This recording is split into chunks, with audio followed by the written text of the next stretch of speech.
In 1930, two gentlemen, loosely associated with Oxford, wrote a history of England.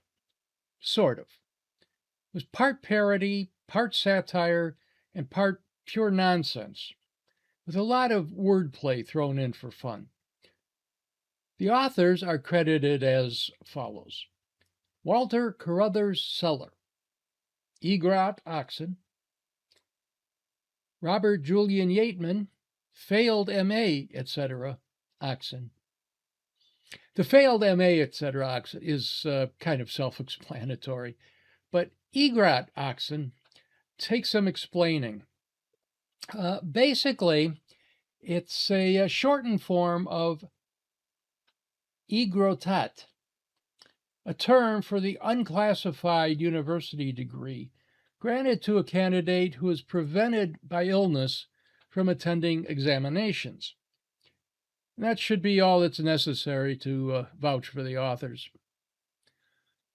This, of course, is the famous 1066 and all that, described by its authors as a memorable history of England, comprising all the parts you can remember, including 103 good things, 5 bad kings, and 2 genuine dates. Now, this series will contain a full reading of the book, plus some comments from related external sources.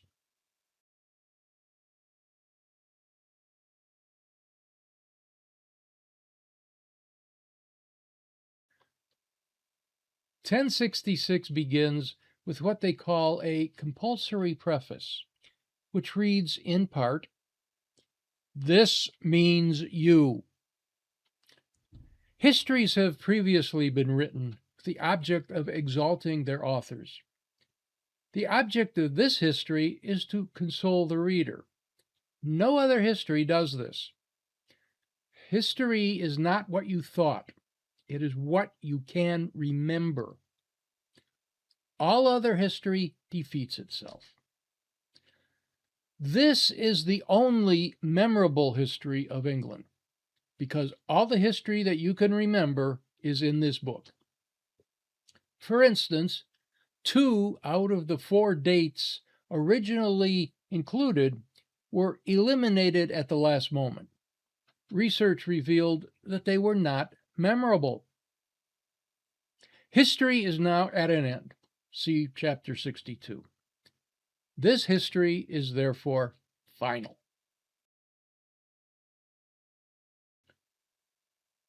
Now, England, even in BCE times, as now, was a sort of money center, and thither came the Phoenicians and the Carthaginians for their tin. The Phoenicians and their successors, the Carthaginians, had been obtaining tin from Cornwall since around 445 BCE, long before any of the events in this book. After the Punic Wars, victorious Rome took over the trade routes and eventually decided they would take the source for themselves. Chapter 1: Caesar invades Britain. The first date in English history is 55 BCE, in which year Julius Caesar, the memorable Roman emperor, landed, like all other successful invaders of these islands, at Thanet. First sentence, first error. Julius Caesar was never an emperor. He was a general, a consul, and a dictator, which had a bit of a different meaning than it does today. But emperor, no. Now, Thanet. The Isle of Thanet is a peninsula forming the easternmost part of Kent, England. While in the past it was separated from the mainland by the 2,000-foot wide Wonsum Channel, it is no longer an island. And yes, it seems a number of future invaders landed at Thanet, it being the easternmost point of England, closest to the continent. More detail at the proper time.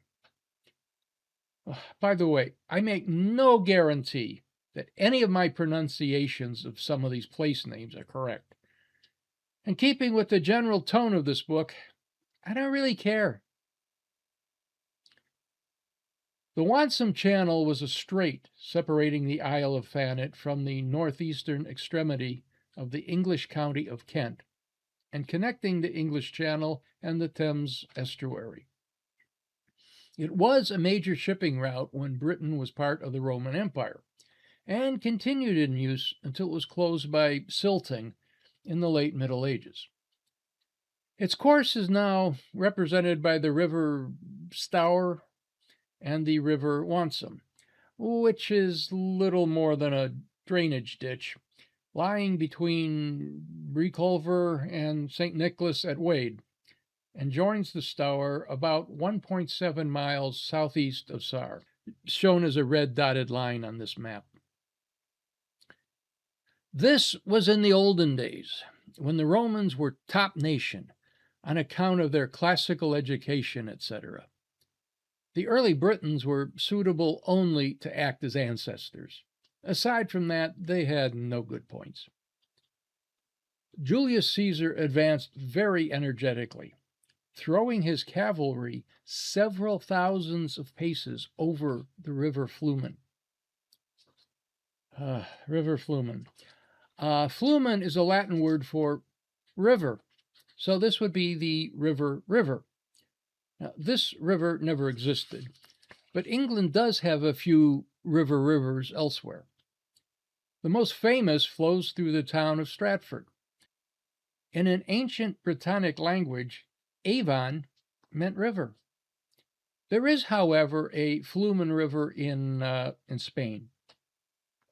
But the ancient Britons, though all well over military age, painted themselves true blue, or woad, and fought as heroically under their dashing queen Wodicea as they did later in the thin red lines of their good queen Victoria. Woad, a most misunderstood substance and concept, basically larged on a mistranslation, or at least a misinterpretation of Caesar's writings. True woad is a blue dye obtained from the Isatis tinctoria plant and is really nasty stuff to put on your skin. Now, since they were following no actual chronology, Suller and Yateman threw in a totally ridiculous reference to Boudica at this point, just so they could make a terrible pun. They then proceeded to ignore her, even though she was an important figure in the early days of Roman Britain. And Wodicea is merely a play on Boadicea, as she used to be known. She is now called Boudica. The thin red lines under Queen Victoria refers to the British colonial army and their flashy red uniforms. As in, the redcoats are coming. Julius Caesar was therefore compelled to invade Britain again the following year. It's 54 BC, not 56, owing to the peculiar Roman method of counting. That's just a joke.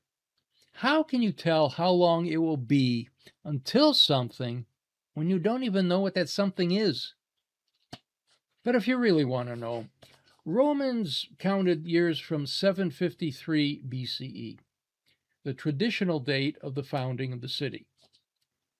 Therefore, they would have considered 54 BCE to be the year 699 AUC.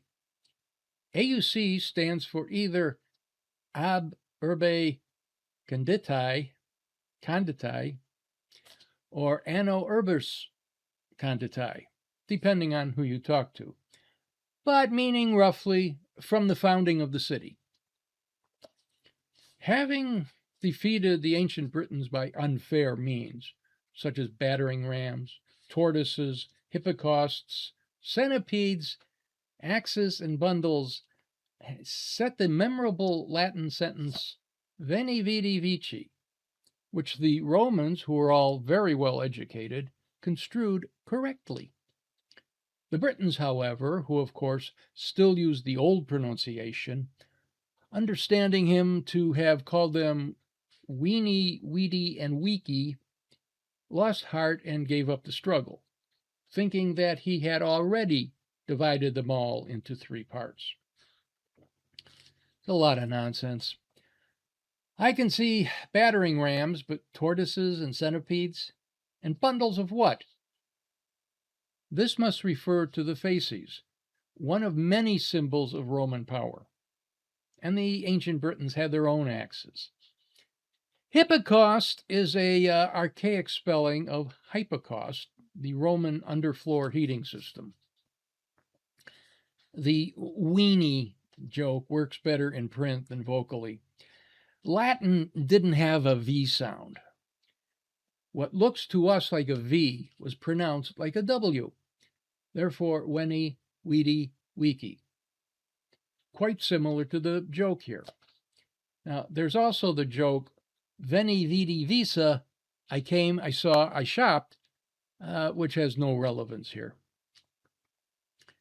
Divided into three parts, a reference to Caesar's famous book, The Gallic Wars, which begins, Gallia est omnis divisa in partes tres, meaning all Gaul is divided into three parts.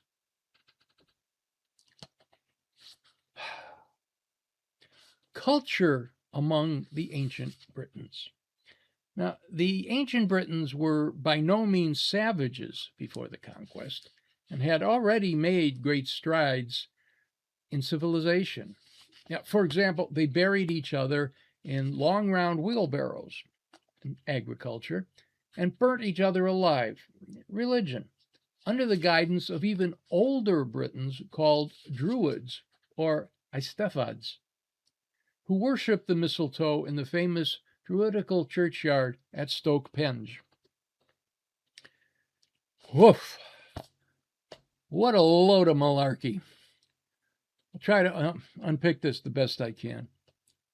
The burial mounds are called barrows, having nothing to do with wheels or agriculture.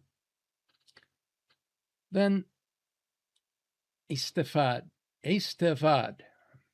You try to pronounce Welsh, which is a Welsh festival centering around poetry and music, although it didn't actually begin until 1176. It was originally a competition between bards and minstrels and such, eventually becoming more of a party, sort of a cross between a poetry slam and Woodstock. Mistletoe wasn't exactly worshipped, but it was important in Druid rituals. And the whole sacrificial burning alive business is hotly, pun intended, debated among historians and anthropologists. The only evidence of such activities comes from writings by the Romans who were dedicated to wiping out the Druids and wouldn't have passed up an opportunity to defame them. Believe what you will. Stoke-Penge is a multi-level joke. Obviously, it's an intentional mangling of Stonehenge, made up by combining the names of two small towns, Stoke-Poges near Windsor and Penge near Croydon. The Roman conquest was, however, a good thing, since the Britons were only natives at the time. The Roman occupation. Now, for some reason, the Romans neglected to overrun the country with fire and the sword, the phrase used throughout the book to describe any invasion, though they had both of these. In fact, after the conquest, they did not mingle with the Britons at all, but lived a semi-detached life in villas.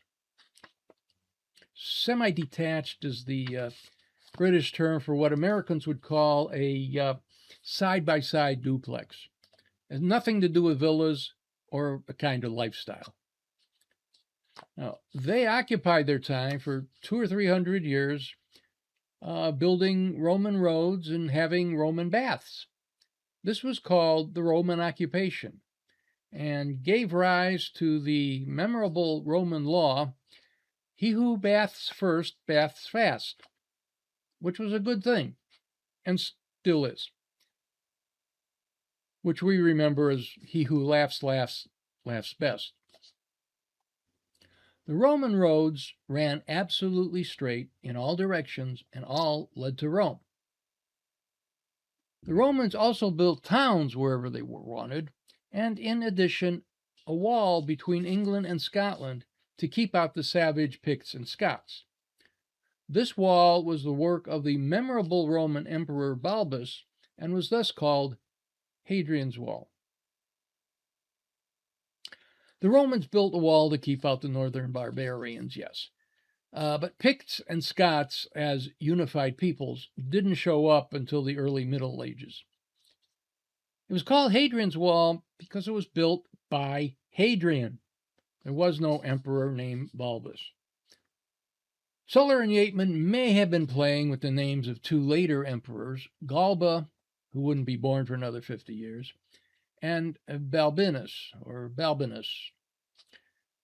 Latin's all Greek to me. Who was 300 years in the future.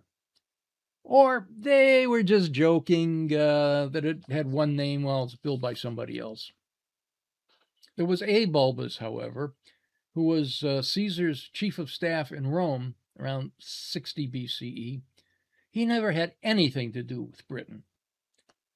And one more thing. Hadrian's Wall is not the current border between England and Scotland. The border is diagonal, so the wall varies from 10 to 50 miles south of it, roughly. Now, you've probably noticed some differences in language over the past 100 years. Some word usage, some grammar, and other features, which made reciting the narration somewhat challenging in places. But we made it. And that's only chapter 1. There's 61 more to go. Goodness knows how long that's going to take.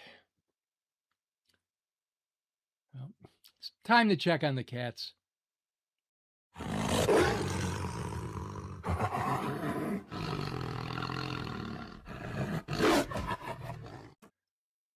Man, they're getting rambunctious. Better click on something to calm them down.